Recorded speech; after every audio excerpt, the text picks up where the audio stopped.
நண்பர்கள் அனைவருக்கும் வணக்கம். நம்ம சேனலில் nifty, bank nifty, fin nifty, mid cap போன்றவைகளுக்கான சப்போர்ட் அண்ட் ரெசிஸ்டன்ஸும் இன்ட்ராடேல மார்க்கெட் எப்படிலாம் ட்ரேட் ஆகிறதுக்கான வாய்ப்புகள் இருக்குது அப்படிங்கிறதையும் நம்ம வீடியோவை பதிவிட்டுக்கிட்டு இருக்கோம். நம்ம பதிவிடக்கூடிய தகவல்கள் நிறைய புதிய பிகினர்ஸ்க்கும் ஏற்கனவே ஷேர் மார்க்கெட்டில் ட்ரேட் பண்ணிகிட்டு இருக்கக்கூடிய நண்பர்களுக்கும் ரொம்ப உதவிகரமாக இருந்துகிட்ருக்கு.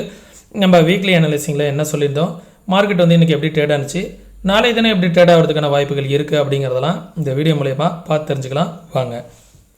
இப்போது நெஃப்டி பார்த்தீங்க அப்படின்னா இன்றைக்கி ஓப்பன் ஆன லெவல்லேருந்து ஒரு 100 பாயிண்ட்ஸ் கீழே தான் வந்திருக்கு. எதற்காக வந்திருக்கு அப்படின்னு பார்த்தோம் அப்படின்னா, நியூஸ் ஏதாவது ஒரு நியூஸ் இருந்தால் மார்க்கெட் மேலே போகிறதுக்கு பாசிபிலிட்டிஸாக இருக்கும். மேக்ஸிமம் எந்த விதமான பாசிட்டிவ் நியூஸஸும் இப்போதைக்கு இல்லை. ஏதாவது ஒரு சில நியூஸஸ் வந்துச்சு அப்படின்னா மட்டும்தான் ஃபர்தராக மேலே போகிறதுக்கான பாசிபிலிட்டிஸ் இருக்கும். இப்போதைக்கு பார்த்தீங்க அப்படின்னா குளோபல் வைஸ் ஒரு சில நியூஸஸ் ஒரு சில டேட்டாலாம் ரிலீஸ் ஆக போகுது. அந்த டேட்டாலாம் வர இருக்கிற நாட்களில் எப்படி ரிலீஸ் ஆகுது அப்படிங்கிறதுக்கு தகுந்தாற் போல தான் மார்க்கெட் அப் சைடோ டவுன் சைடோ மொமெண்டம் கிடைக்கும். அதே நேரத்தில் மார்க்கெட் பார்த்திங்கன்னா அன்றைக்கி ஹைலி மூவ்மெண்ட் இருந்துச்சு. அந்த மூவ்மெண்ட்டுக்காக வேண்டியும் மார்க்கெட் சஸ்டெயின் ஆகிட்டு இருக்கு. ஆனால் மார்க்கெட் கீழே போகுமா அப்படின்னா கீழே போகிறதுக்கான சான்சஸ் மிக குறைவு தான். சஸ்டெயின் ஆகுது மார்க்கெட் பார்த்திங்க அப்படின்னா நல்லா சஸ்டெயின் ஆகிட்டு இருக்கு. அதே நேரத்தில் மார்க்கெட்டு ஒரு 5 மினிட்டில் நான் ஒரு விஷயம் ஒன்று சொல்கிறேன் பாருங்கள். இந்த இடத்துல ஒரு ஃப்ளோ கேப் ஒன்று இருக்குது பார்த்தீங்களா. மார்க்கெட் எப்போதுமே இந்த மாதிரி ஃப்ளோ கேப்லாம் வச்சு அதனால் அந்த ஃப்ளோ கேப்பை ஃபில் பண்ணுறதுக்காக மார்க்கெட் கொஞ்சம் ரிவர்சல் வரும். இந்த மாதிரியான விஷயங்களுக்காக கூட மார்க்கெட் ஒரு ரிவர்சல் இந்த மாதிரி கேப்பெல்லாம் ஃபில் பண்ணிவிட்டு அகைன் மேலே போகிறதுக்கான வாய்ப்புகளும் இருக்கும். நிஃப்டிலையும் பார்த்தீங்க அப்படின்னா அந்த மாதிரியான ஒரு கேப் இருக்குது. அந்த கேப்பை ஃபில் பண்ணுறதுக்காக கூட மார்க்கெட் கொஞ்சம் கீழே அகைன் மேலே போகிறதுக்கான பாசிபிலிட்டிஸ் இருக்கும். எதுவாக இருந்தாலும் மார்க்கெட் ஓவரால் இப்போதைக்கு அப் ட்ரெண்டில் தான் இருக்குது, பாசிட்டிவ் பயஸில் தான் இருக்குது. சரிங்களா. நம்ம சொன்ன ரெசிஸ்டன்ஸ் 24,768 அப்படின்னு சொன்ன பார்த்தீங்களா. இந்த ரேஞ்சில் மார்க்கெட் எக்ஸாக்டாக அந்த ரேஞ்சிலேருந்து ரிவர்சல் ஆகிருக்கு. திருப்பி அகைன் நம்ம ஒரு சப்போர்ட் ரேஞ்ச் சொல்லியிருந்தோம் 24,688. மார்க்கெட் கீழே விழுந்த மார்க்கெட் அந்த இடத்த ரீடெஸ்ட் பண்ணிவிட்டு திருப்பி கீழே ஃபால் ஆகுற மாதிரி தான் இருக்குது. சரிங்களா. அகைன் மார்க்கெட் கொஞ்சம் கீழே இந்த கரெக்ஷன் பண்ணிவிட்டு அகைன் மேலே போகிறதுக்கான பாசிபிலிட்டிஸ் இருக்கும் அப்படிங்கிறது தான் என்னோடய எதிர்பார்ப்பு. சரிங்களா. இமிடியட் சப்போர்ட் எங்கே இருக்குது அப்படின்னு பார்த்தோம் அப்படின்னா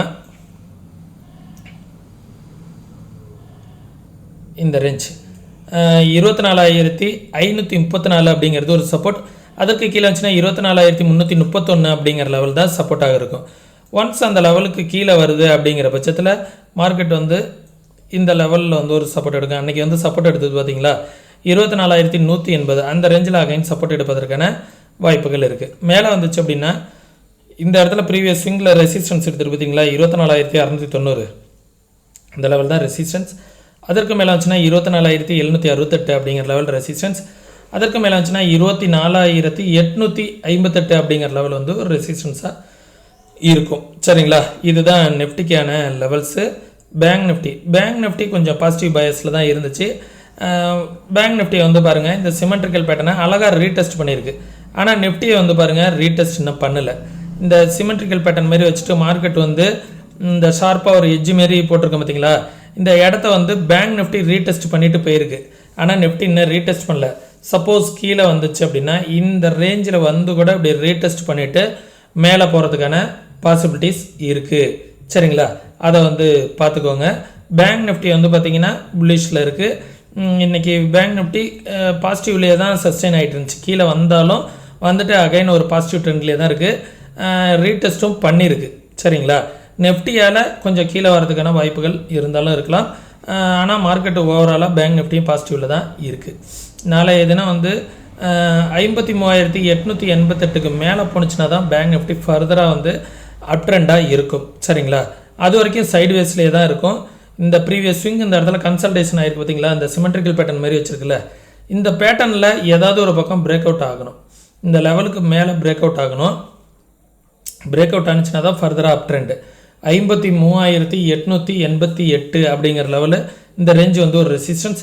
அதற்கு மேலே போணுச்சுன்னா 54,433 அப்படிங்கிற லெவல் ஒரு ரெசிஸ்டன்ஸ். அதற்கும் மேலே போணுச்சுன்னா 55,700 வரைக்கும் போகிறதுக்கான பேங்க் நிஃப்டியில் பாசிபிலிட்டிஸ் இருக்குது. சப்போர்ட் பார்த்திங்கன்னா 53,186 அப்படிங்கிறது ஒரு சப்போர்ட்டு. ஒன்ஸ் அந்த லெவலுக்கு கீழே வந்துச்சுன்னா 52,761 அப்படிங்கிறது ஒரு சப்போர்ட்டு. அதற்கும் கீழே வருது அப்படிங்கிற பட்சத்தில் இந்த ஸ்விங் வந்துட்டு போணுச்சு பார்த்தீங்களா, இந்த ஸ்விங் வந்து ஒரு சப்போர்ட்டாக இருக்கும்.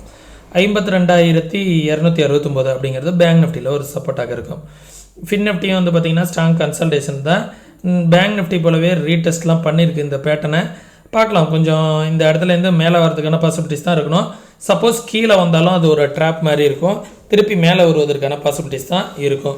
எந்த லெவலுக்கு கீழே வந்து செல்லிங் ப்ரெஷர் வரும் அப்படின்னா, இந்த லெவலுக்கு கீழே அகைன் வந்துச்சுன்னா செல்லிங் ப்ரெஷர் வரும். இந்த ட்ரெண்டை பிரேக் பண்ணால் தான் அகைன் செல்லிங் ப்ரெஷர் வரும். அது வரைக்கும் நம்ம வந்து டவுன் சைடு வந்து ஃபோக்கஸ் பண்ணக்கூடாது. 24,900 அப்படிங்கிற லெவல் வந்து ஒரு ரெசிஸ்டன்ஸ்.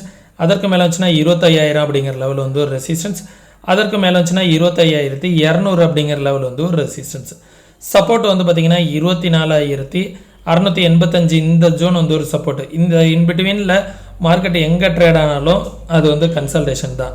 ஒன்ஸ் அந்த லெவலுக்கும் கீழே வருது அப்படிங்கிற பட்சத்தில் 24,567, அதற்கும் கீழே வருது அப்படிங்கிற பட்சத்தில் இந்த லெவல் ஸ்ட்ராங் சப்போர்ட்டாக இருக்கும் 24,372. ஓகே, தென் மிட் கேப் வந்து பார்த்திங்கன்னா இன்றைக்கி கொஞ்சம் ஒரு நல்ல ஒரு அப் ட்ரெண்டில் தான் இருந்திருக்கு. மேலே வருது அப்படிங்கிற பட்சத்தில் இந்த சேனல் பேட்டர்னை இனிமேல் டச் பண்ணிக்கிட்டே ஏறும். கொஞ்சம் மார்க்கெட் வந்து என்ன ஆகுன்னா, இந்த சேனலை டச் பண்ணிக்கிட்டே ஏறிக்கிட்டு இருக்கோம். நம்ம வந்து எப்போ வேணாலும் கீழே விழுகும் அப்படிங்கிற மாதிரி பயத்திலே மார்க்கெட்டை ஏற்றிக்கிட்டு இருப்பாங்க. ஓகேவா? தென் இமிடியேட் ரெசிஸ்டன்ஸ் நம்ம சொன்னது 13,200 சொல்லியிருந்தோம். மார்க்கெட் அந்த இடத்துல தான் ரிவர்சல் கொடுத்துருக்கு. ஒன்ஸ் இந்த லெவலில் பிரேக் அவுட் ஆனிச்சு அப்படின்னா 13,300 அப்படிங்கிற லெவல் அடுத்த ரெசிஸ்டன்ஸாக இருக்கும். சரிங்களா? சப்போர்ட் வந்து 13,143. ஒன்ஸ் அந்த லெவலுக்கு கீழே வருதுன்னா 13,000 கீழே வந்துச்சுன்னா 12,937. இதுதான் வந்து மிட் கேப்புக்கான லெவல்ஸு. சென்செக்ஸ் பார்த்துடலாம். சென்செக்ஸ் ஓவராலாக வந்து பார்த்திங்கன்னா 370 புள்ளிகள் நெகட்டிவில் தான் இருக்குது. இன்றைக்கி ஒரு பெரிய விஷயம் என்ன அப்படின்னா, கிட்டத்தட்ட 8லேருந்து 10% வந்து பார்த்திங்கன்னா விக்ஸ் ஏறி இருக்குது. விக்ஸ் ஏறி இருந்தாலே ஒரு வைலண்ட் மூவ்மெண்ட் வந்து இருப்பதற்கான வாய்ப்புகள் இருக்கும். இன்றைக்கி ஒரு சில டேட்டாஸு ஈவினிங் வந்து எப்படி பாசிபிலிட்டிஸாக இருக்குது, குளோபல் வைஸ் ஏதாவது நியூஸஸ் வந்துச்சு அப்படின்னா மார்க்கெட்டுக்கு அது பாசிட்டிவாக இருந்துச்சு அப்படின்னா மார்க்கெட் வந்து ஒரு நல்ல ஒரு அப் ட்ரெண்டுக்கான வாய்ப்புகள் இருக்கும். சரிங்களா? அதை பார்த்துக்கலாம். தென் 82,300 அப்படிங்கிற லெவல் ரெசிஸ்டன்ஸ் சென்செக்ஸுக்கு. அதற்கு மேலே வச்சுன்னா 83,362 அப்படிங்கிறது ரெசிஸ்டன்ஸ். அதற்கு மேலே வந்துச்சு அப்படின்னா 84,166 இதெல்லாம் ரெசிஸ்டன்ஸ். சப்போர்ட் வந்து பார்த்திங்கன்னா 81,195. நிஃப்டி பேங்க் நிஃப்டி போலவே இதுவும் கன்சல்டேஷன் ஜோனுக்குள்ளே தான் இருக்குது. ஒன்ஸ் ஏதாவது ஒரு சைடு பிரேக் அவுட் ஆனால் தான் ஃபர்தராக வந்து ட்ரெண்ட் வந்து சேஞ்ச் ஆகும். 81,195 ஒரு சப்போர்ட் லெவலாக இருக்கும். ஒன்ஸ் அந்த லெவலுக்கு கீழே வருது அப்படிங்கிற பட்சத்தில் 80,600 அப்படிங்கிற லெவல் வந்து ஒரு சப்போர்ட்டாக இருக்கும். அதற்கு கீழே வந்துச்சுன்னா 78,900 அப்படிங்கிற லெவல் தான் சப்போர்ட்டாக இருக்கும். இது சென்செக்ஸ்க்கான லெவல்ஸு. இந்த சென்செக்ஸ்க்கான லெவல்ஸ் வந்து பார்த்துக்கோங்க. இந்த வீடியோ வந்து யூஸ்ஃபுல்லாக இருக்கும்னு நினைக்கிறேன். யூஸ்ஃபுல்லாக இருந்துச்சுன்னா உங்களுடைய நண்பர்களுக்கு மறக்காமல் ஷேர் பண்ணுங்கள். நீங்களே இதே போல் சப்போர்ட் அண்ட் ரெசிஸ்டன்ஸ்லாம் வந்து ட்ராப் பண்ணணும், யாரோட உதவி இல்லாமல் நீங்கள் ட்ரேட் பண்ணணும் அப்படின்னு நினச்சிங்க அப்படின்னா கற்றுக்கிட்டு ட்ரேட் பண்ணுங்கள். கற்றுக்கணுன்னு விருப்பம் இருக்கக்கூடிய நண்பர்கள் வாட்ஸ்அப்க்கான லிங்க் வந்து டிஸ்கிரிப்ஷனில் கொடுத்துருக்கேன். கற்றுக்கணுன்னு விருப்பம் இருக்கக்கூடிய நண்பர்கள் டெக்ஸ்ட் பண்ணுங்கள். அதே போல் இன்ட்ராடேக்கான ஸ்ட்ராட்டஜிஸை வந்து நீங்கள் ஃப்ரீ ஆஃப் காஸ்ட்டில் வந்து நீங்கள் கற்றுக்கணும் அப்படின்னா அதுக்கு ஒரு சில விஷயங்கள் இருக்குது. நம்மள்ட்ட ஃப்ரீயாகவே கற்று தருவோம். அதுக்கு அந்த அக்சஸ் நீங்கள் எப்படி வாங்கணும் அப்படின்னா, நம்ம ரெஃபரல் கீழே நீங்கள் டிமெண்ட் அக்கௌண்ட் வந்து ஓப்பன் பண்ணணும். ரெஃபரலுக்கான லிங்க் வந்து வீடியோட டிஸ்கிரிப்ஷனில் கொடுத்துருக்கேன். நம்ம ரெஃபரல் கீழே நீங்கள் டிமெண்ட் அக்கௌண்ட் வந்து ஓப்பன் பண்ணிவிட்டு உங்களோட கிளைண்ட் ஐடியை வந்து எனக்கு வாட்ஸ்அப்பில் அனுப்பிவிட்டீங்க அப்படின்னா அந்த கிளாஸஸ்க்கான அக்சஸ் வந்து உங்களுக்கு கிடச்சிரும். ஒரு நீங்கள் ஆல்ரெடி அக்கௌண்ட் வச்சுருந்தாலும் பரவாயில்ல, ஒரு ஆள் 5லேருந்து 7 அக்கௌண்ட் வரைக்கும் கூட வச்சுக்க முடியும். அக்கௌண்ட் ஓப்பனிங் பண்ணணும்னு விருப்பம் இருக்கக்கூடிய நண்பர்கள் டிஸ்கிரிப்ஷனில் உள்ள லிங்கை பயன்படுத்தி அக்கௌண்ட் வந்து ஓப்பன் பண்ணிக்கோங்க, உங்களுக்கு விருப்பம் இருந்தால் மட்டும். சரிங்களா? அதே நேரத்தில் நம்ம சொல்லக்கூடிய தகவல்கள் அனைத்தும் அப்படியே நடக்கணுங்கிற அவசியம் கிடையாது. ஏன்னா மார்க்கெட்டில் வந்து எவ்ரிதிங் பாசிபிள். சரிங்களா? நம்ம நினச்சதும் நடக்கும், நினைக்காம போகிறதும் நடப்பதற்கான வாய்ப்புகள் இருக்குது. மார்க்கெட்டில் வந்து ஒவ்வொரு நாளும் ஒவ்வொரு விதமாக இருக்கும். அதனால் நீங்கள் வந்து இது என்னோடய வியூ தான், இதோட நீங்கள் வந்து உங்களோட வியூவை வந்து அனலைஸ் பண்ணி பாருங்கள். உங்களுக்கும் சரியாக இருக்குது அப்படிங்கிற பட்சத்தில் இன்வெஸ்ட்மெண்ட் பண்ணுறதுக்கு முன்னாடி உங்களோட ஃபினான்ஷியல் அட்வைசர்கிட்ட கன்சல்ட் பண்ணிக்கோங்க. ஆப்ஷன் ட்ரேட்லாம் பண்ணுற மாதிரி இருந்தீங்கன்னா ஒரு 2 to 3 மந்த் வந்து கன்சிஸ்டண்ட்டாக ப்ராஃபிட் பண்ண முடியுதான்னு பாருங்கள். ப்ராஃபிட் பண்ண முடியுது அப்படிங்கிற பட்சத்தில் இன்வெஸ்ட்மெண்ட் பண்ணுறதுக்கு முன்னாடி உங்களோட ஃபினான்ஷியல் அட்வைசர்கிட்ட கன்சல்ட் பண்ணிக்கோங்க. ஓகே, மீண்டும் இன்னொரு இது போன்ற பயனுள்ள வீடியோ சந்திக்கும் வரை தொடர்ந்து இணைந்தீர்கள். நன்றி, வணக்கம்.